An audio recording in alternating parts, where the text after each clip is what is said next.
I forgot I used my Zoom account this weekend for a different Zoom account, so I'm changing everything back. I do that all the time Sorry. between work.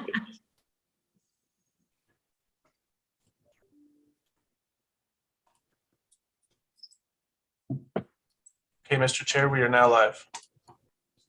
Thanks so much. Good afternoon, all. Today is March 14th, and I will call this meeting of the city's Finance and Government Operations Committee to order. Today, Councilor Grout, welcome, will be serving as an alternate for Councilor Lewis. All of our other committee members are present by Zoom or will be joining us here shortly.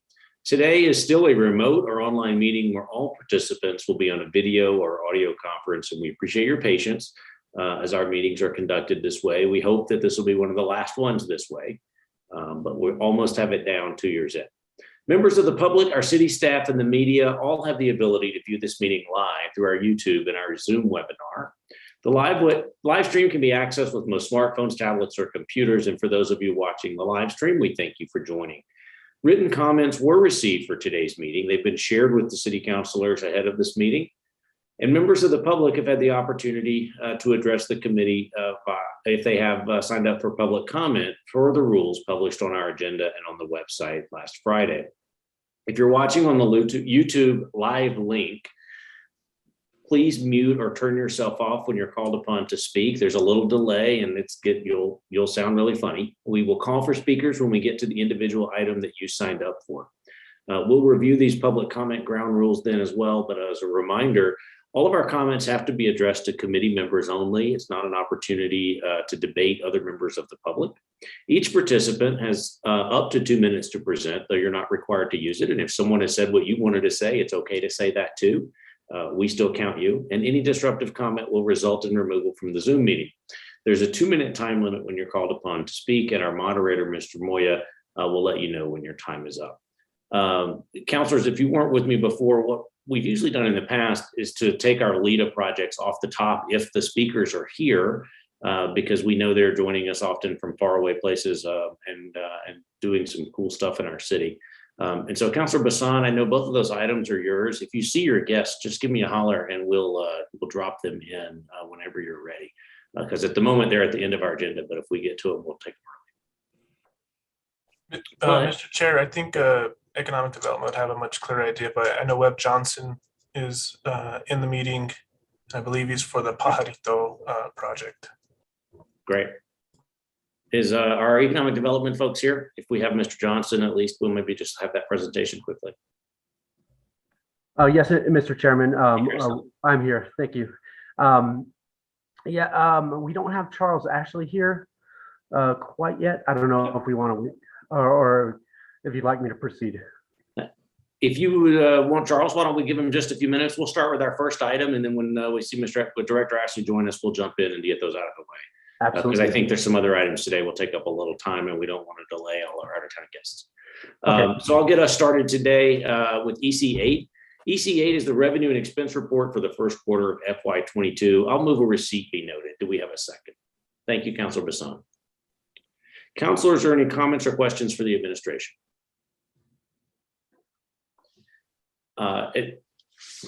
Mr. Padilla, if you're there for the main conference room very quickly, I want to follow up and ask a question. If it's you or Mr. Bakta or whoever is available. This is the first report I think we've seen under this new process that we designed last year to get a sense of what dollars were being exchanged between different or in agencies for different encumbrances. I wonder if the administration is also working. I understand Mr. Davis at the budget office was also working on another report for the second quarter that might be available before budget. I wonder if you have an update on that or know what that schedule might be. Thank you, Mr. Chair. This is Lawrence Davis.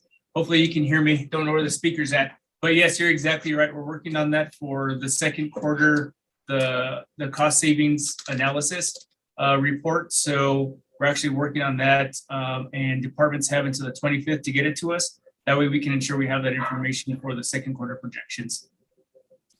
And thank you, and Mr. Davis, I just want to point out there's some good news in this report that I think we'll hear a lot more from when we get to Councilor Bassan's committee's budget. But so far, a pretty steady and significant increase in gross receipts for the year that shows up in this report for the first time. And so we're going to be anxious to hear how that plays out in the budget. So thank you. Councilors, any other questions? Seeing none, Ms. Hinojosa, would you take the vote, please? Councilor Bassan, Yes. Councilor Benton, I believe is still excused. Councilor Grau, Yes. Councilor Pena, Yes. Councilor Davis. Yes. That passes on a unanimous vote. Thank you, councilors. Next, we'll move on to item B, which is EC 11. EC 11 is the legal department's quarterly litigation report for the first quarter of FY22. I move a receipt be noted. Do we have a second? Thank you, Councilor Bassan. Councilors, any questions for the administration on this EC? I see lots of shaking heads. So with that, we'll ask the clerk to call the vote on the receipt be noted. Councilor Bassan, Yes. Councilor Benton is excused. Councilor Grau, Yes. Councilor Pena, Yes. Councilor Davis. Yes. Passes on a unanimous vote. Councilors, item C is EC 2227, our report of outstanding encumbrances that were reappropriated in FY22. We see this every year, but important to look at going into the budget. I will move a receipt be noted. And Councilor Bassan with the reliable second, and Councilor Grout as well. Thank you, ma'am. Councilors, any questions on these items?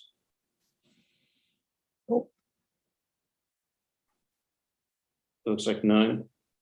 Thank you. And for the administration, our staff flagged a quick question if someone in the administration is on this particular item.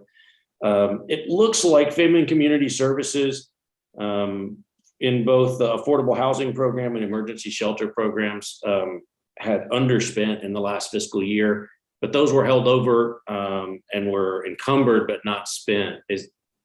Was there a gap in terms of us meeting our obligations, or is this just a billing delay?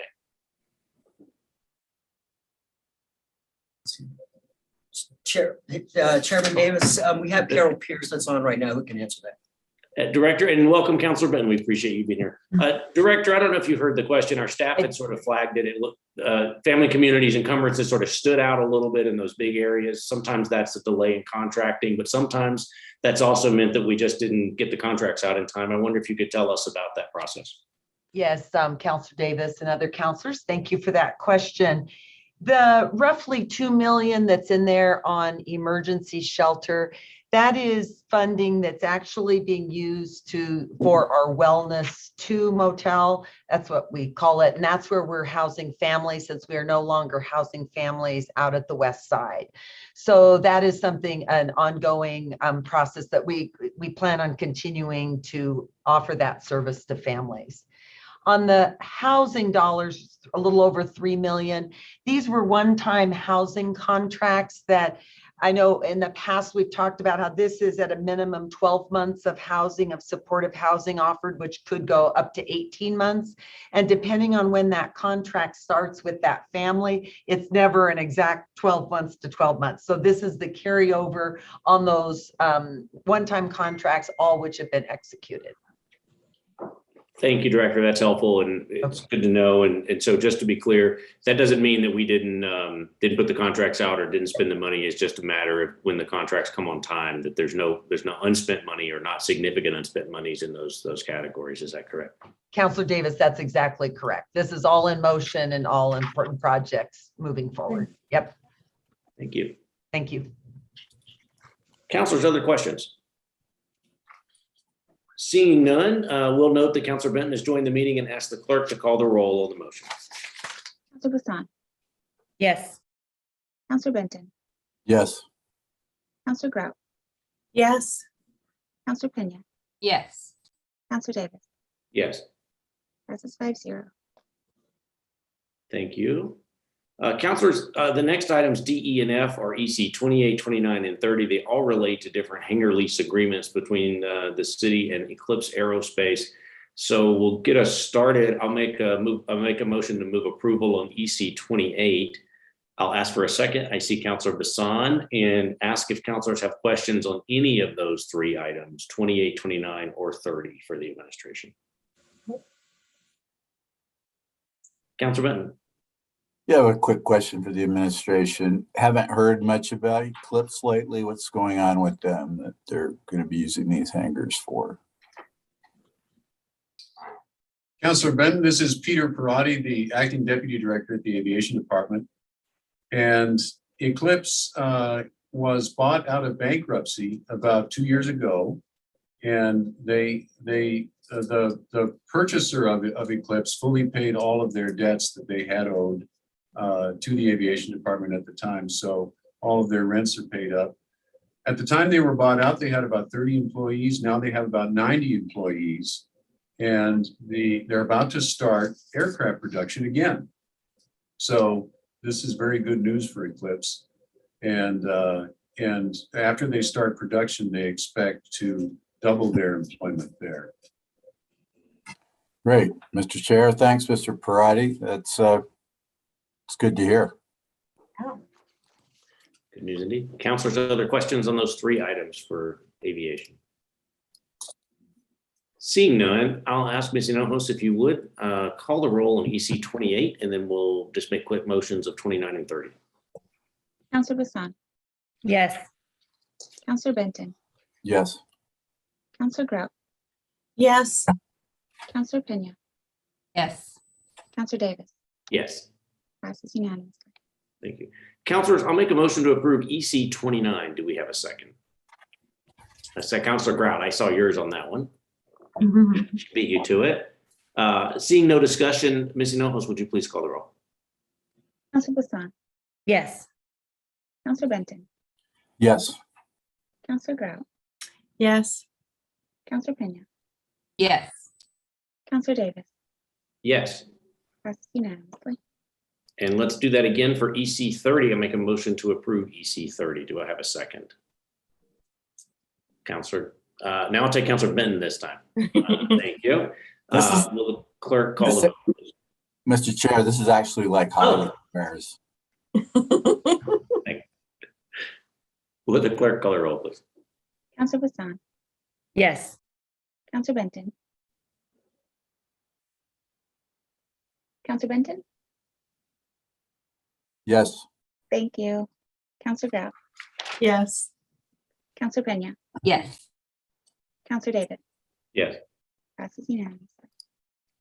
Okay, next up, we have item G, EC 2231. I'm not sure what council district this is in, so I'm just going to make the motion for approve EC 31, declaring a parcel on Sioux Street Northwest, not essential for municipal purposes. I'll make a motion to approve. Is there a second?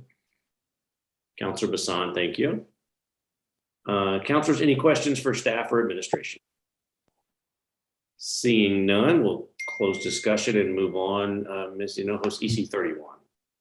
Counselor Bassan, Yes. Counselor Benton, Yes. Counselor Grout, Yes. Counselor Pena. Yes. Thank you, Counselor Davis. Yes, Passes unanimously. thank you. Counselors, next up, item H, EC 32, approval of our FY 21 audit. Copy of this and the audit memo has been available in your packet. I move approval. Counselor Bassan for the second. Counselors, any questions for the administration or staff? This is pretty routine. Seeing none, I'll ask the clerk to call the roll. Counselor Bassan, Yes. Counselor Benton, Yes. Counselor Grout, Yes. Counselor Pena, Yes. Counselor Davis. Yes. Passes unanimously. Counselor Bassan, the next three items are yours, and if it's okay with you, I thought we might try to get our LEDA items out of the way before we get into what I suspect will be a longer discussion on the 08. So it looks like Director Ashley is here with Mr. Chavez, so I'll turn over item J and K to you. Thank you, Mr. Chair. You were reading my mind. So item J is 012, approving a project involving Pajarito powder. LLC pursuant to the Local Economic Development Act and City Ordinance FS 00410. The city is implementing legislation for that act to support the leasing, renovation, and improvement costs for a renewable energy technology company and catalyst manufacturing facility located in Albuquerque, New Mexico, authorizing the execution of a project participation agreement and other documents in connection with the project, making certain determinations and findings related to the project, including the appropriation of funds, ratifying certain actions taken previously, and repealing all actions inconsistent with this ordinance. I move a do pass. Do we have a second? Counselor Grout, thank you. And Mr. Chair, Webb Johnson and Thomas Stevenson are here to present and speak on this, along with Director Ashley, who I would like to please turn it over to. Thank you, Councilwoman Hassan, and hello, councilors. Hope you're having a good Monday. We would love to present Pajito Powder tonight. Mr. Webb Johnson is going to present, and I'll turn it over to Mr. Chavez to give a little bit more detail as we proceed. Chris, Mr. Chavez, go ahead. All right, thank you very much. Can everyone hear me okay? Yes, sir. Right. Pajarito Powder LLC is a New Mexico limited liability company registered and headquartered in New Mexico. They are seeking the city to be the fiscal agent for state LIDA funds to be used for the acquisition and improvements for a catalyst manufacturing facility. Pajarito Powder is a venture-backed manufacturer of advanced catalysts for proton exchange membrane and alkaline fuel and cells and electrolyzers. Pajarito Powder has been approved for $250,000 in state LIDA funds and is seeking $25,000 in city LIDA funds. They'll be expanding and relocating their catalyst manufacturing facility from its current location in Albuquerque to another location within the city limits. The expectation is that facility will be fully operational by the end of 2022. And the ordinance would allow for reimbursement of approved project costs so that the company can undertake the acquisition and improvements. Last month, the Albuquerque Development Commission gave the project a unanimous recommendation for approval by City Council. The company anticipates occupying and operating its project facilities for at least 10 years. They will hire and retain at least 51 employees. The total payroll over those 10 years would be $3.47 million. And the city will receive approximately $471,000 in cumulative net benefits over the 10-year period. Thank you, Mr. Chavez. Well done. I have no idea what all those scientific things meant, but Mr. Johnson is here to tell us. Mr. Johnson, welcome. Thank you for sitting through our meeting for a minute. We just give you a minute to tell us just a little bit about what you all do and your next phase of plans, and then we'll open it up. I see Mr. Gruner here from State Economic Development as well. Thank you, Mr. Chair, council members of the committee. I appreciate the moment to perhaps maybe simplify what we make. Essentially, we make catalyst powders that sort of enable the development and deployment of green hydrogen. Essentially, if you take a device like a fuel cell, which if you think of a battery as something akin to electrochemical storage, we make catalysts for devices that do electrochemical conversion and use. So fuel cells will be used in things like electric vehicles, cars, trucks, trains, planes, and electrolyzers that actually make the hydrogen from water, separating the water into its constituent parts of hydrogen and oxygen. We are a local venture-funded company that's been in business almost 10 years now. And we benefit enormously from the relationship with the state and local municipalities. Those are held in very high regard with our Asian customers. Excellent, thank you. And then one more guest I see, Councilor Bassan, if it's okay. I see Mr. Max Gruner from the State Economic Development Department. Max, always good to see you, and seeing you here reminds me I owe you an email back about another project or another issue, but excellent to see you here on this one. Thank you. Committee members, I appreciate the opportunity to speak. Webb, it's really nice to see you, and I'm always so thrilled when Chris Chavez actually tumbles over his words when he has to explain a really complicated that an innovative company brings to the fore. as I said at the ADC meeting, there are two aspects why the state is so enthusiastic about this project, and why we're really grateful that the city of Albuquerque is considering serving as the fiscal agent for this project. Number one, and I said this before, we really need to work on a case study for Pajarito Powder. This company has availed itself of the whole ecosystem of supports that the city and the state have to offer, from startup grants to job creation and training grants to now LEADER. It's a really fantastic story of a New Mexico born and raised company. So absolutely thrilled to see Pajarito here. And then the other thing is, we are working so hard in thinking through alternative sustainable energy mechanisms and creating a diversified matrix for energy. And I'm sure many of you heard the announcement of bringing universal hydrogen to Albuquerque.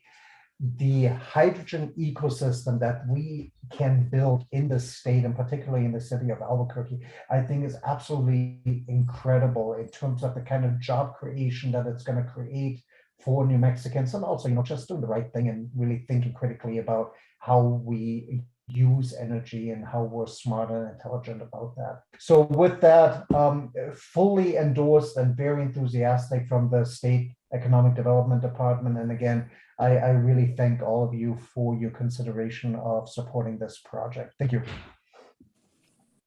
Thank you, Mr. Greener. We appreciate it. And so we'll open the floor back up to Councilor Bassan as the sponsor and other councilors. But first, I see the administration wants to weigh in.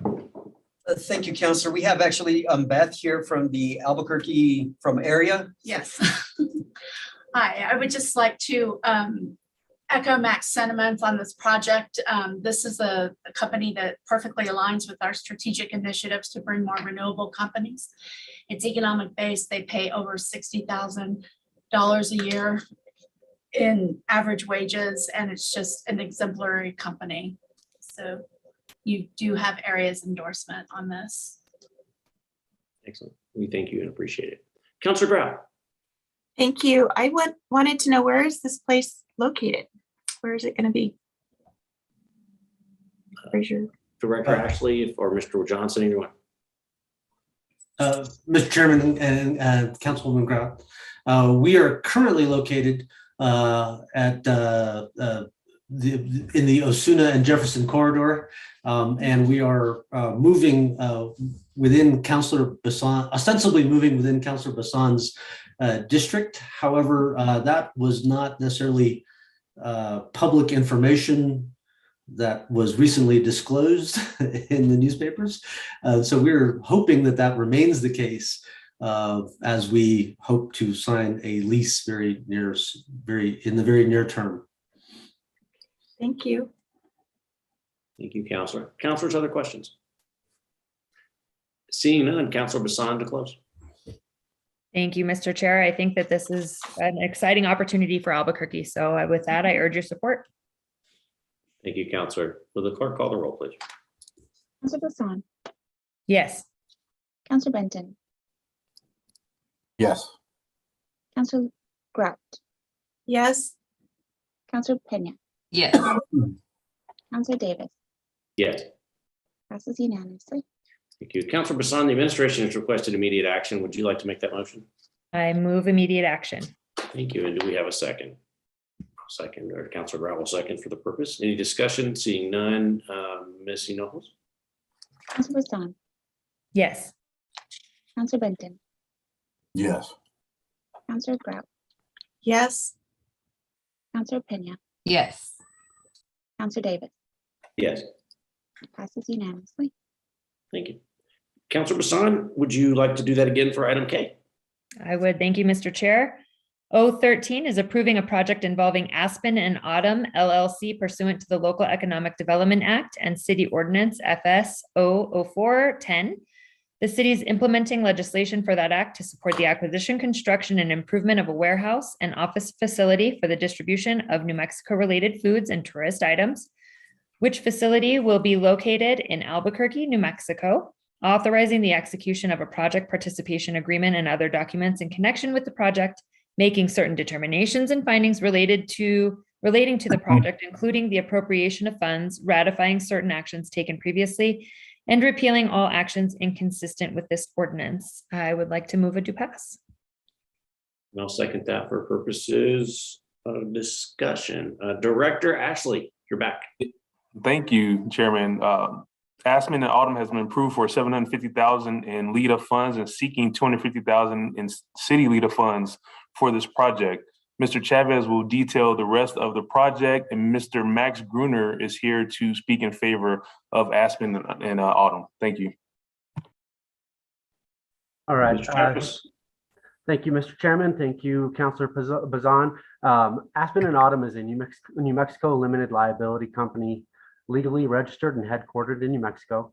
And as Director Ashley said, they're seeking the city to be the fiscal agent for state LEADA funds of $750,000. They're also seeking approval for $250,000 in city LEADA funds. Last month, the Albuquerque Development Commission gave the project a unanimous recommendation for City Council approval. The company is composed of two businesses with partial joint ownership, one specializing in wholesale, specializing in wholesale distribution of goods, BSR Distributing and Fresh Picks Distribution Incorporated. Neither company engages in retail sales directly to consumers, so they're basically just wholesale distributors. So BSR Distributing, generally known as Blue Sky Distributors, is a wholesaler of food, drink, and alternative items to convenience stores and grocery and retail outlets throughout the Western United States. Fresh Picks Distribution is also a wholesaler, but they specialize more in supplements, dietary products, together with other products and ancillary goods and services. Fresh Picks specializes largely out-of-state sales model. So their customers range from standalone businesses to well-established retail chains. Accounting for various taxable sales and purchases, the project is estimated to support approximately $20 million in taxable sales over the next 20 years. They anticipate occupying the project facilities and hiring 71 employees over the next 10 years. And the anticipated payroll over the next 10 years would be $7.5 million. And they intend to invest approximately $10 million for the acquisition, construction, and improvement of the facility. And with that, there's not a representative from the company here today. They were unable to make it, but Max Gruner with the state is here, and so I'm going to pass it off to him if that's okay. Max, you're back. Well, thank you very much. The only thing I'd like to add to this company, and I wish one of the representatives would be here, what makes this project really compelling for the state is what we sometimes refer to as the downstream effect of this company. Really the ability for this company to support some of the smaller New Mexico-based added value agriculture businesses and entrepreneurs. You know, you have so many salsa makers or guacamole makers or whatever it might be. And the real question is, how do I get my product, which is delicious? How do I get it from, you know, my kitchen or, you know, my professional kitchen onto the shelf where the public can actually access it? And so being able to partner with Aspen Autumn to really support those smaller New Mexico-based entrepreneurs is really where the value of this product really lies for us at the state.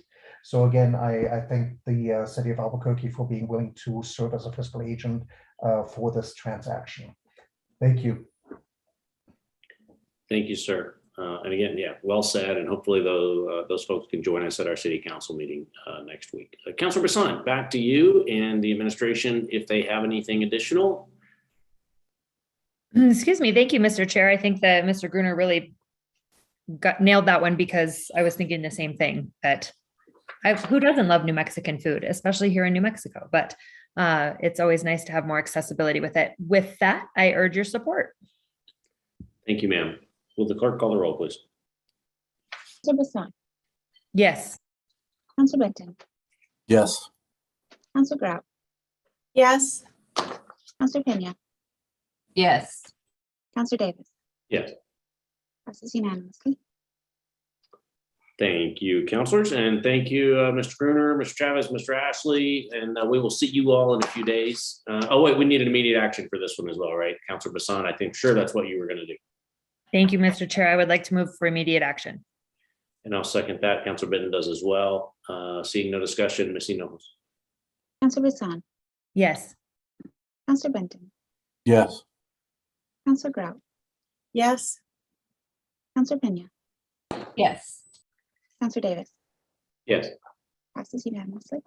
thank you. Thank you, gentlemen. We'll see you soon. Counselor Bassan, this next item is yours along with Counselor Grout. And so I will let the two of you decide how you would like to present it. Our final item tonight is item I-022-8.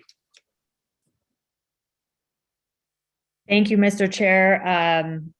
08 is rescinding enactment number 2021-025, Council Bill number 02180, which required the use of project labor agreements on certain public works construction projects in the city of Albuquerque. And my apologies to Councilor Grout because I didn't ask her beforehand, but I'm hoping you would concur with this. And I would like to make a motion for without recommendation, being that we have extra co-sponsors, and this is absolutely something that the full council is going to have very passionate feelings about. And I will second that. Sure. So the motion on the floor is a no rec from Councilor Bassan with a second by Councilor Grout. Councilor Grout, if you have any opening comments, we'll turn it over to you. Otherwise, we'll move on to our public comment and go to the administration and other councilors. Councilor Grout is a co-sponsor. Thank you. I believe I don't like the ordinance that was voted on before, and I think this would be a good opportunity to rescind it. 90% of our New Mexico construction force is not, they've chosen not to be union, and to force them to become union when they're trying to find a job, I don't think that's a good idea. It should be a choice. Small businesses are struggling already, and finding employment, people to work for us, that's already difficult. Union has a place, but I don't think that this is a good use of, I don't care for it at all. So I will vote to rescind that. That's it. Thank you, Mhm. ma'am. Councilors, normally at this time, we'll go to public comment. I know we have a number of folks signed up, and for those watching at home, the council did receive written comment. Those 7 pages of written comment were provided to councilors before the meeting. And so, Mr. Moya, I see you brought those folks in. As a reminder, our public comment is limited to no more than 2 minutes per speaker. You have to remain on the topic. Your comments must be addressed to the council and not to other speakers or the administration. Mr. Moya, I will turn this over to you. Thank you, Mr. Chair. Our first speaker is Tomas Trujillo. Tomas, please feel free to turn your video on, unmute yourself, and your 2 minutes will begin when you start speaking. Good afternoon, Chairman, committee members. The initial committee hearing on Ordinance 228 last year, which the council approved 6-3, gave hope to positive change on future City of Albuquerque projects. Researching larger City of Albuquerque projects that have been completed and some that are currently in progress show a recurring problem. Issues with quality of work, avoidable extensions of project completion, misclassification of workers, and licensing ratios continue. This is why Ordinance 228 that was signed into law last December is so important, not only for the construction workforce and upstanding contractors, but for our community and the City of Albuquerque itself. Documents obtained from the City of Albuquerque Airport Improvement Project, the ART project with its lingering misclassification and wage claim lawsuits, and a more recent project at the Solid Waste Management Department Maintenance Building have been negatively impacted by one or more of the aforementioned issues by negligent or ill-intentioned contractors. The City of Albuquerque PLA ordinance will help to quickly identify inexcusable wage theft and craft misclassification, violations of building codes, out of specification materials and licensing requirements. Unfortunately, our organizations cannot review every project in our great city. This is just a small sample of what is happening in our community, and Ordinance 22-8 will help us keep this from happening in the future. I urge you to oppose the repeal of the PLA ordinance. Please stand with us once again to protect the earnings and dignity of our construction craft professionals and to ensure that the city of Albuquerque taxpayers get what they deserve and have paid for. Thank you. Thank you. Our next speaker is Dan Albrecht. Dan, I see you're just unmuted, so your 2 minutes will begin when you start speaking. Well, thank you, council members, for taking your time to listen to public comments today. This is coming purely from a subcontractor's point of view, and we would like to see the current PLA ordinance to be appealed. You know, as said before, depending on the source, I found that anywhere from 18 to 13% of construction workforce in New Mexico is represented by the unions. And from our point of view, we're just not seeing anticipated benefits of any PLAs. PLAs will not guarantee adequate levels of a skilled worker force. They will not guarantee quality control or quality assurance, and they will not guarantee demanding schedule requirements. From what we know, there will be many subcontractors that do not wish to sign a PLA, and they won't provide a proposal for these projects that are coming up. So, you know, if we plan a scenario, let's assume a project is coming up that will implement a PLA, and let's also assume that, say, in Albuquerque, there's 4 qualified subcontractors that could perform that work. However, say 3 out of the 4 of them do not want to sign a PLA, which leaves us with 1 contractor looking at the work. That really hurts competition. And then if we play it even further forward, say there's multiple projects coming up and there's only 1 subcontractor able to bid that work, you know, any smart business owner is going to have to either walk away from that work, and so there won't be any subcontractors bidding on it, or their price is going to go up, or, you know, they have the same issues as everybody else, is that there's not enough of a workforce out there to complete the work. So all in all, we see it as prices increases and schedules starting to suffer. And then even with that, there's a possibility for some of the general contractors to start traveling or calling people out of state to get people to bid it. So now there could be an out-of-state contractor doing a city of Albuquerque project, and those funds go home. So, you know, we are seeing. Thank you, Dan. Your time is up. That. Thank you. Thank you. Our next speaker is Carla Coogler. Carla, please feel free to turn your video on, unmute yourself, and your time will begin when you start speaking. Thank you. Mr. Chair, members of the committee, Carla Coogler, President of Associated Builders and Contractors. I come before you today in support of the repeal of the project labor agreement. I know you have written comment, and I'm, you know, both sides, and I'm sure you have lots to hear. So, you know, our members reflect some of the best construction companies in the state. They're local contractors. Many of them are minority and women and veteran owned.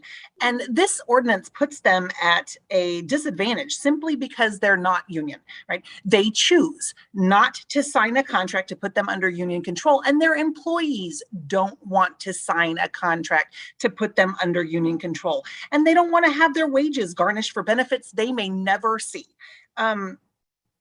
There's really no benefit to the city, to the taxpayers, to the workers, by passing this ordinance. And again, we ask for its repeal. Thank you. Thank you. Our next speaker is Jason Espinosa. Jason, please feel free to turn your video on, unmute yourself, and your time will begin when you start speaking.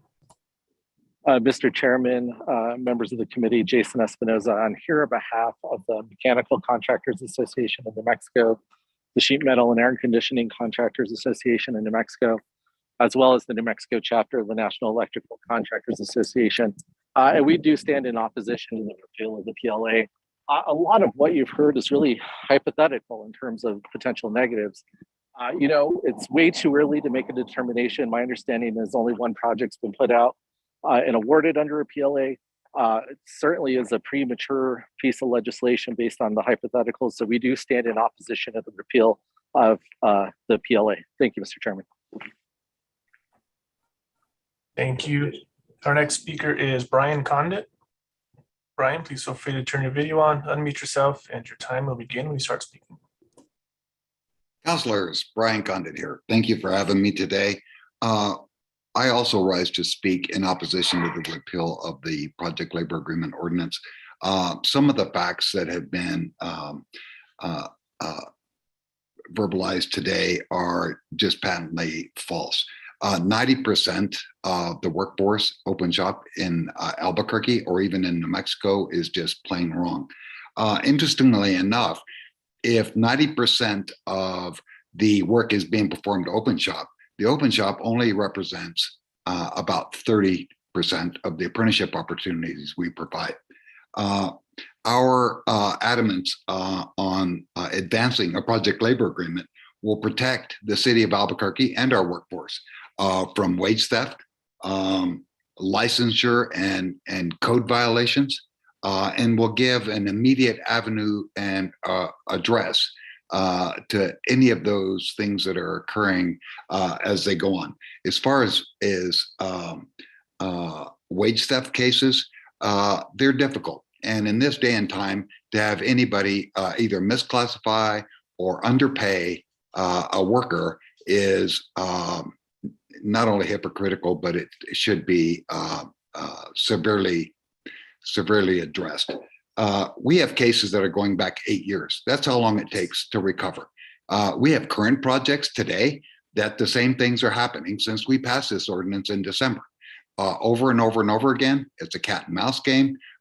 We won't relent, but you have employers that are claiming that they do not want to be bound by local building codes and licensure requirements, wage and hour requirements, specification substituting that we see going on every day. This is the easiest way to identify these problems in advance of a project requesting an additional 6, 8, 10 months, 12 months, a year for completion, as we've seen in some. I strongly thank you, Brian. Oppose. Thank you. Thank you. Time's up. Mr. Chair, if I may. Yes, ask Councilman. Kind of question.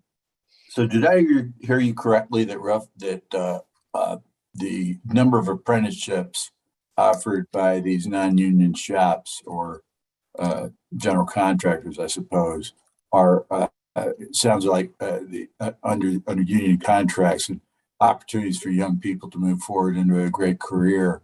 It's more than 2 to 1. Yes, sir. Is that the number I heard correctly? Yes, sir. That's correct. That's correct. And I can provide you from Department of Workforce Solutions own data. So stating, our friends at the ABC with their award-winning contractors are responsible for about 10% of the registered apprenticeship opportunities in our state. Thank you. Yes, sir. Thank you, Councilor Ben. And I'm sorry, Mr. Moyer, back to you. Thank you, Mr. Chair. Our next speaker is Paul Gessing. Paul, please feel free to turn your video on, unmute yourself, and your time will begin when you start speaking.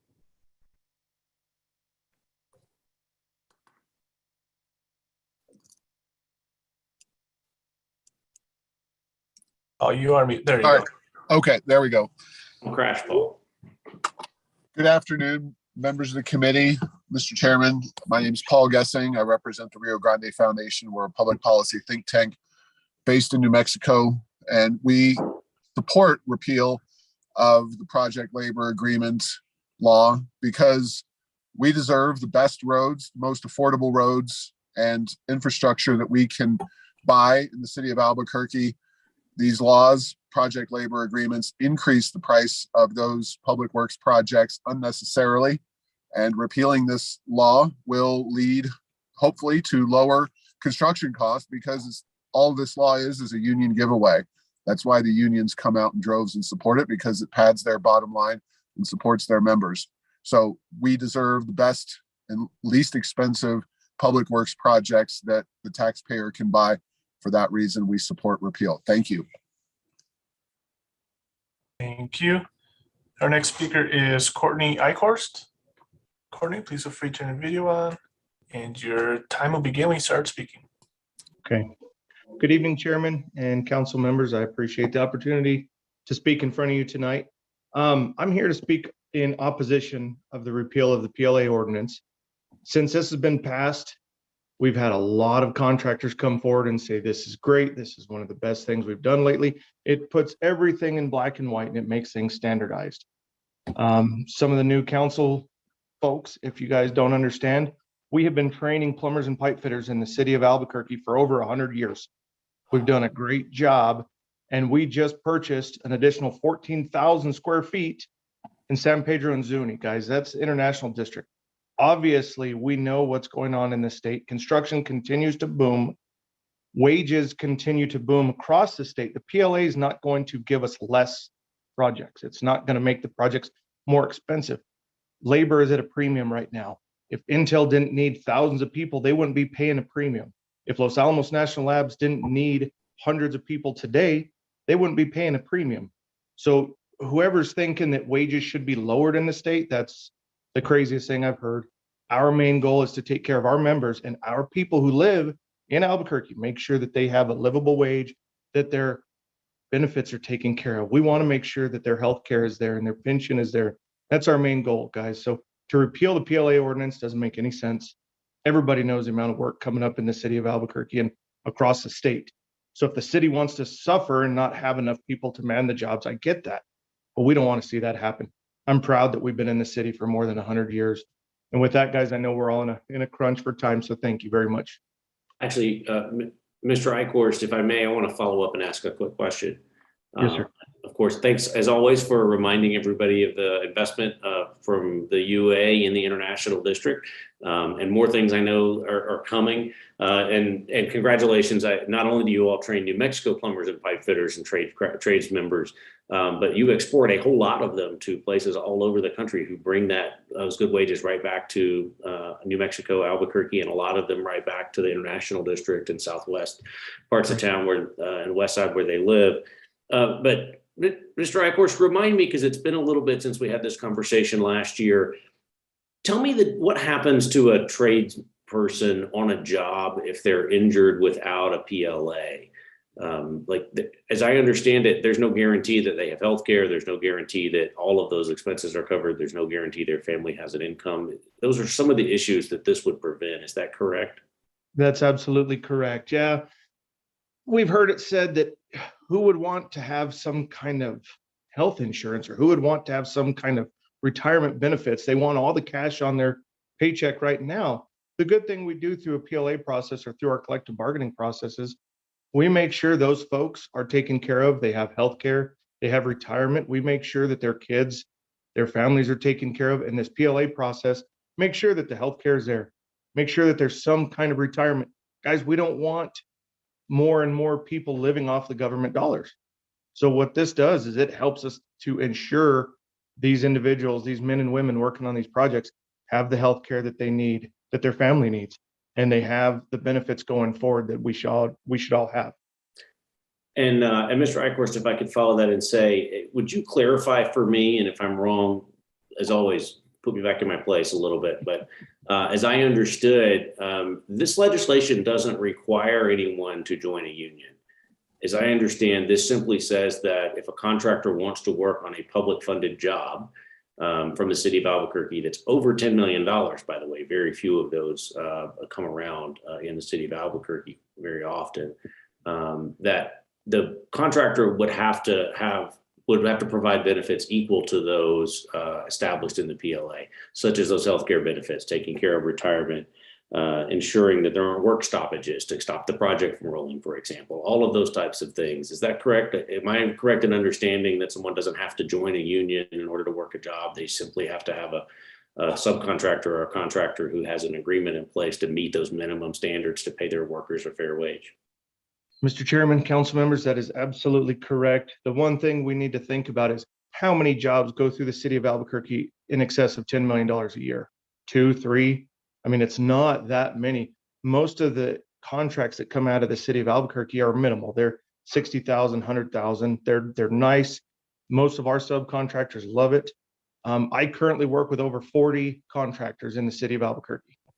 Those are local mom and pop shops, women-owned, veteran-owned, good, honest shops. So working through a PLA process, you don't have to be union. You don't have to join a union. You don't have to do all these things. You have to follow a set of standards. And most of us do much better if we have guidelines to follow. If there weren't speed limits on the road, how would we know how fast to drive? So with a PLA in place, we know, oh, black and white, we can follow black and white. If I didn't have a speed limit on my road, I'd be doing 120 because I like to drive crazy. So we like to have black and white in place. We like to have rules in place, and we can all follow rules.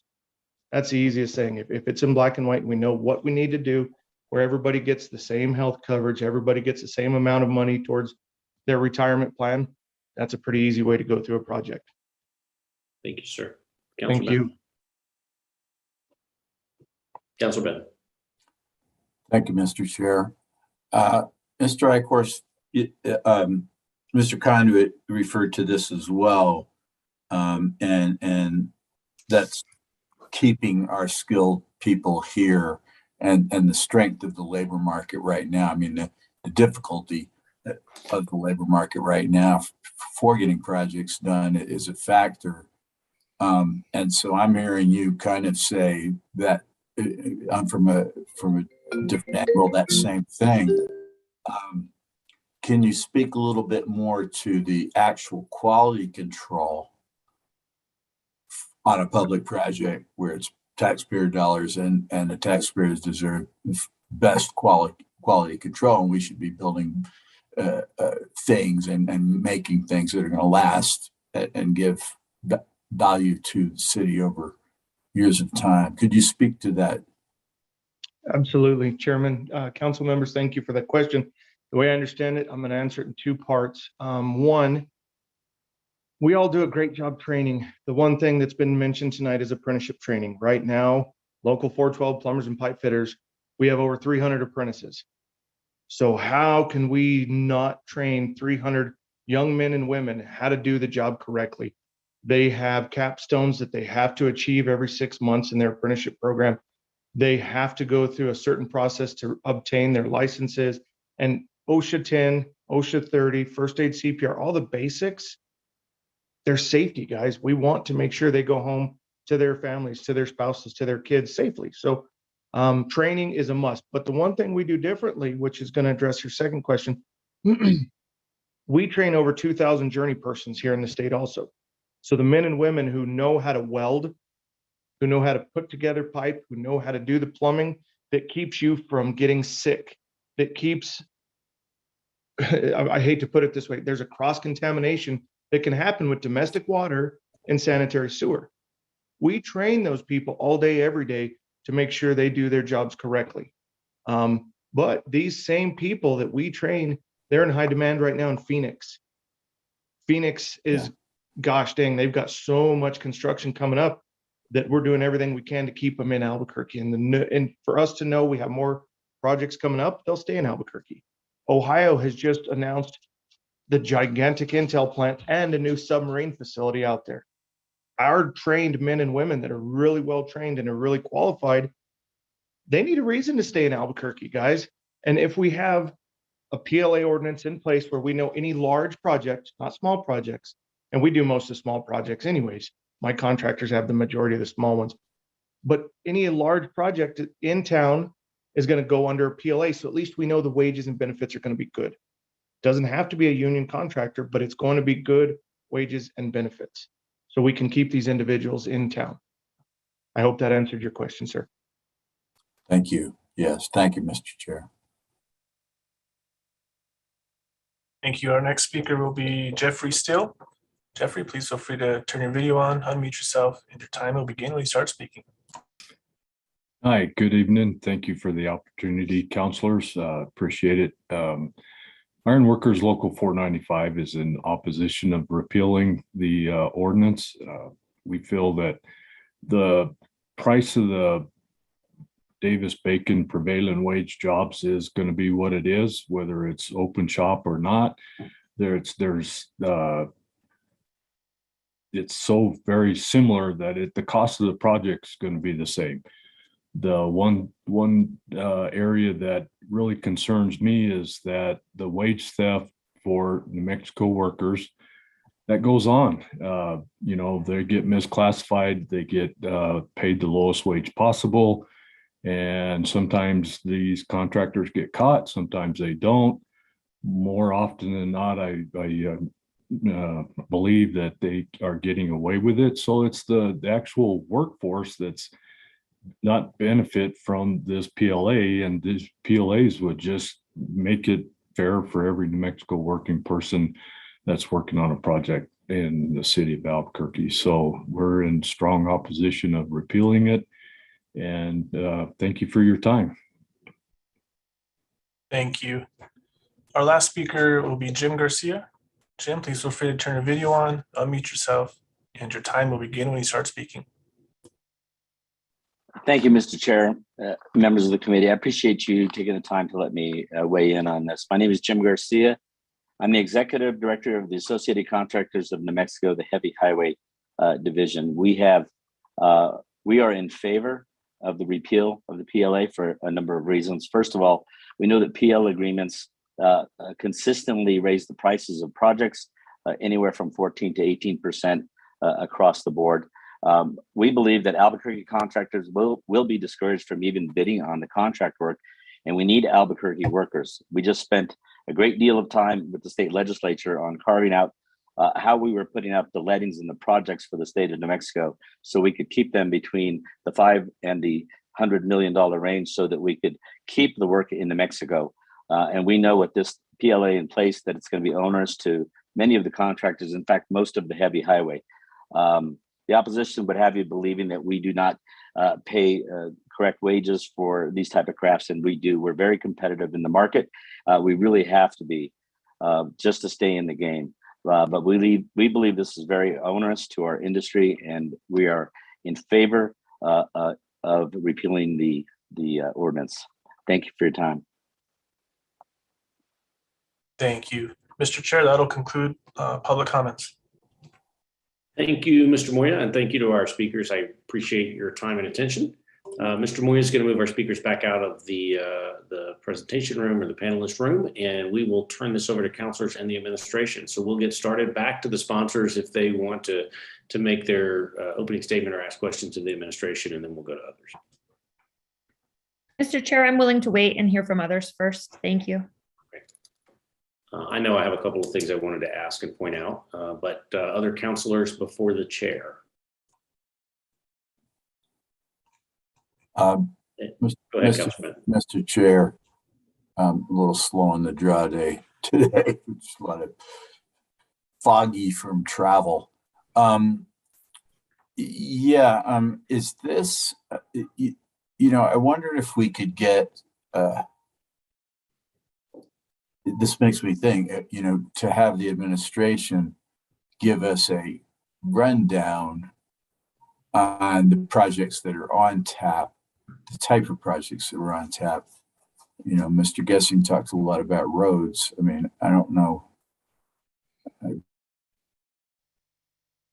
be surprised that this would have a whole lot to do with road construction and labor. But nonetheless, I'm not asking for it necessarily tonight, but it would seem that we ought to be talking, that we should delve into this as, in some way to have a better sense of the fiscal impact. The fiscal impact, I think on the write-up, I can't remember, but it was pretty thin. It really just said what it does. It doesn't really, go beyond that in terms of the fiscal impact. And I guess that's what I'm wondering about. Is this something that we could have presented, whether it's to this committee, the full council, whatever the desire is of the committee, to help everyone understand the implications of this repeal. Mr. Padilla. From administration would like to speak to that. Councilor Benton and Chair Davis, yes, we're opposed to the repeal. What we think is this has just passed. We've got a couple of projects that are moving forward on right now that is using this, and I've got Director Pat Montoya and Director Alan Morella here to go ahead and talk about that a little bit. Directors. Mr. Chairman and Councilor Benton, I'll talk about the first project that is ready to go through the PLA process. So Los Altos Park, which is right at about $15.5 million, will be the first one. The contract has already been awarded. The contractor will mobilize in about 3 weeks. Should be there for about 265 days on site. Those fills will be user ready by spring of next year. So that's the first project that we're actually going to test using the PLA for the city of Albuquerque. Director Varela can talk about the second one, and then if there's questions on future projects, I can address those as well. And Director committee Varela. chair, thank you, committee chair and committee members. The second project, which would be over the $10 million threshold, is the airport renovation project to modernize the airport's interior configurations, to move TSA closer to the top of the escalators rather than having it set back where it is, so that the retail and the other customer service type functions can be post security rather than half and half pre-security and post. As we know, since 9/11, when people need to go through security and do that very first thing when they get to an airport, it really killed all of the retail opportunities that are pre-TSA. And so Albuquerque is in the process of modernizing the airport. We're in the early stages of the design phase on that. It's going from conceptual towards design.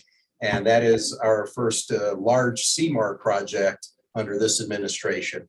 And so we are going through the CMAR RFP and proposal evaluation stage of that project. That's for the general public, Mr. Varela, CMAR is construction manager at risk. That is correct. And so we will have a construction manager at risk, which means that there will be a responsible party who guarantees the maximum price of that project and also guarantees that it's going to be completed on time. And if either of those fail, then that construction manager is at risk of the losses that it would be related to either the delays or the excess in costs. And so under the present ordinance, Mr. Varela, that would be, Dr. Varela, I'm sorry, that would be, it would still be effective under the current ordinance, correct? Correct, yes, that would be over $10 million. And so PLA would be involved with that project as well. So it's regardless of the project delivery method. It's correct. Yes. Okay. Understood. Thank you. Director Varela, before we go to the councilors, can I ask you and maybe Mr. Montoya? Mr. Montoya, Director Montoya, you mentioned Los Altos. I know there's been some work there already. Has the city had any problem? Has the city received any interest from contractors with the PLA in place or anticipating it? I know there's usually pre-RFP meetings and other processes. Have you found that no one wants to work for these projects? Mr. Chairman, so we did have 2 public meetings regarding the PLA discussions with general contractors, architects, engineers. We had representatives from the union and whatnot. On the Los Altos, this is the first one, as I mentioned, that is a PLA for us. We had 2 companies that bid on that project. Normally, we have 3 large companies in Albuquerque that will bid on any of our projects. So 2 of the 3 bid on those. It went to low bid, it was awarded. And so I would say that there was as much interest in this project as there has been on other projects that we put out for bid in the city. And council and director, that's good news, and I'm glad to hear that folks are still stepping up. And we also don't know if I understood whether, say, that other regular bidder or other potential bidders also are sort of maxed out on other projects as well at the moment. I know we've seen that in some of our design services RFPs as well, if I recall. And committee members and Councilor Davis, in response to your question, we had the same observation with the airport renovation project. We did not receive any indication that anybody was discouraged from putting in a proposal to be the CMAR, the construction manager at risk. And we had two of the largest contractors in the state put in proposals on that as well. Thank you. Councilors, other questions? Councilor Bassan. Thank you, Mr. Chair. I mean, perhaps this could be my close, I don't know, but I do have a couple comments based off of the comments that were given in public comment and then what we've just heard now. But even though there's still not a shortage per se of people that are responding to any of or showing interest in these two projects that were listed, I don't think that that means that there might not have been others out there that are fully capable as well. And some of the comments that we heard is that, you know, unions offer quality control, which I absolutely agree with that. But I also think that there's very reputable businesses out there, especially in Albuquerque and in New Mexico, that also have quality control. And they also have ways to make sure that that's there. So that way there's the Better Business Bureau, there's years of commitment, there's, you know, valid reputations. That doesn't necessarily mean that the only way to guarantee quality control is through a union. You know, people should want to join unions because unions should make it that awesome. And I think that they can argue that a lot. But at the same time, again, that doesn't mean that there's not qualified individuals who are capable and well-trained and know what they're doing that don't belong to unions.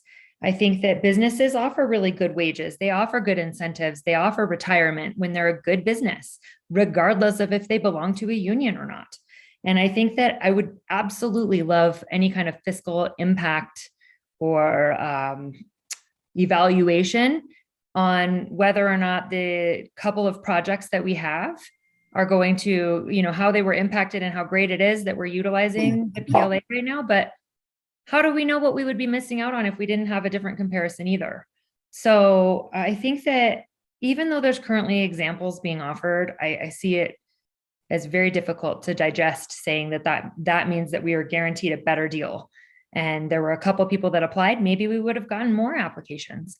People want to stay here in New Mexico too that don't belong to unions. So although we want to make sure that we have fully capable, well-trained individuals who belong to unions stay here in New Mexico because we offer them good jobs, don't we want that for the rest of the employment benefit here in Albuquerque to keep it local without having to put some extra tag or some extra requirement on that? Because I can think of a lot of different businesses here that are top-notch quality that don't belong to unions, but we want to stay.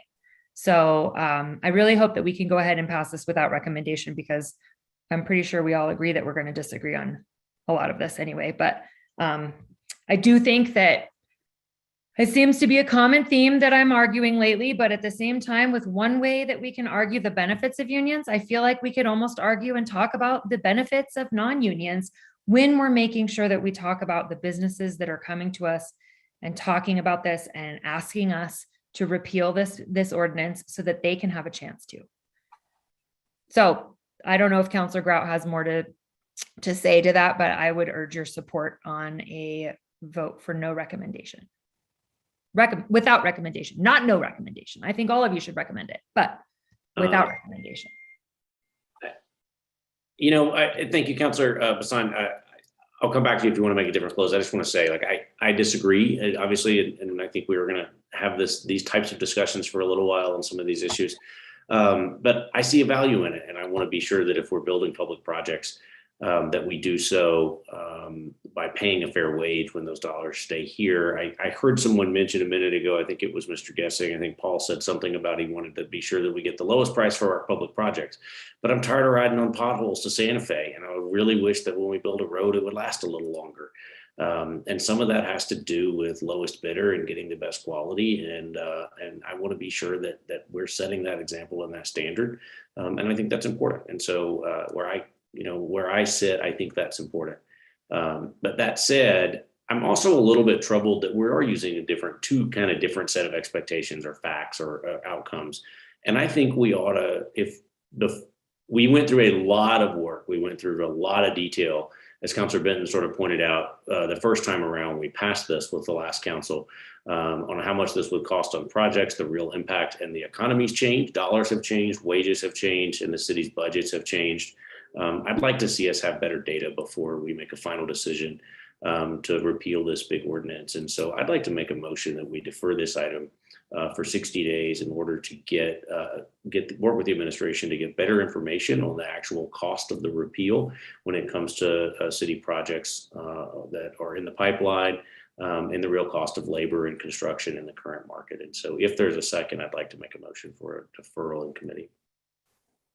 And it's a second from Councilor Benton, I think. Mr. Chair, I'll second the motion for purpose of discussion, but sure.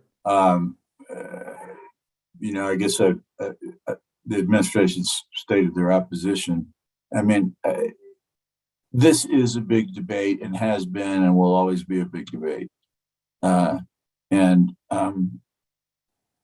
just feel that just getting it right back in front of the full council and trying to have debate on that without that kind of updated data,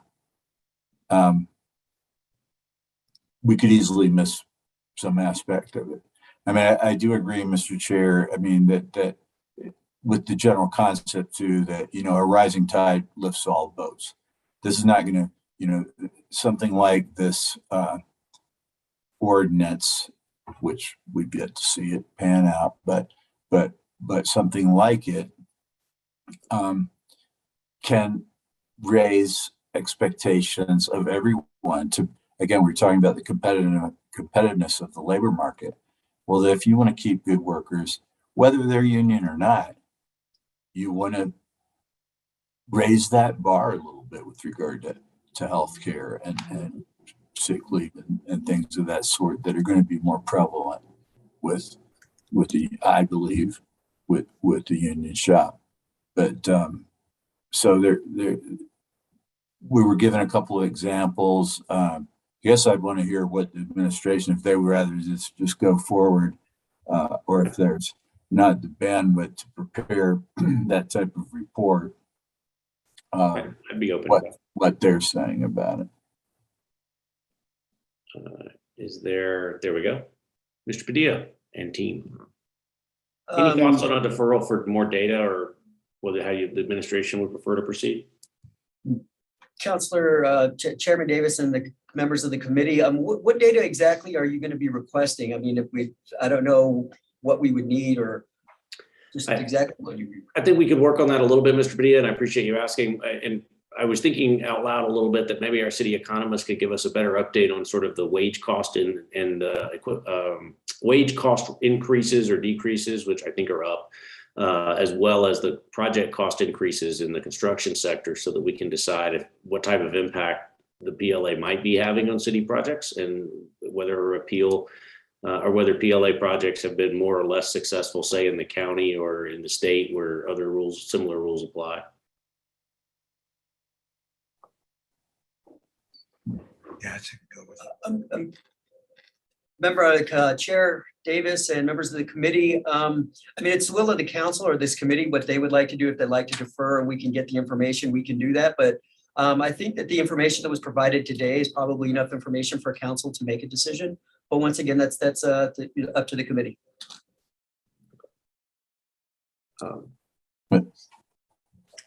Mr. Chair. Councilor Benton, then Councilor Bassan, and then we'll decide whether we want to keep this or not. Councilor Benton. Yeah, I second that that seconded your motion for the purpose of discussion, but I feel like I can support the motion to move without recommendation. Okay, then I'll withdraw that motion for a deferral just to keep us moving forward if there's not enough interest to do that today. But Councilor Bassan, if you wanted to comment and close again if you'd like, I appreciate that. Thank you, Mr. Chair. I think that you said it very well, that I'm tired of driving on potholes too. And I don't think that any company, whether they're belonging to a union or not, is going to say that they want less money so we can pay them more. And we don't have to pick the lowest bidder. on everything we do. We can make sure to go to these reputable companies and utilize that without necessarily just saying that because they belong to a union, that's like a rubber stamp of, okay, that's good enough. So I think that that's key. Like, we have to pay attention that there's other reputable, well-deserving companies out there. We have federal guidelines. If we're taking federal money and fixing roads and doing infrastructure, then we have to follow those guidelines too, and those laws, and that already protects with wages and the benefits. So part of it to me is a moot issue, even though I know that that's the more recent part of it. And when we're talking long-term, that's something else entirely. But still, I think that I would like to not defer. So I'm glad to hear that, Councilor Benton, because I think that what more information are we going to get other than what we've heard already? And will we really know the benefits of the PLA if really we don't know what to compare it to, because we've now cut off a whole section of the industry? I still urge your support for the without rec. Thank you, councilors. If there's no other discussion, the matter or the motion on the floor is for no recommendation on the bill, and we'll ask the clerk to call the roll. Hassan, Yes. Counselor Benton, Yes. Counselor Grout, Yes. Counselor Pena, Yes. Counselor Davis. To move it to full council, yes. Thank you. That passes unanimously.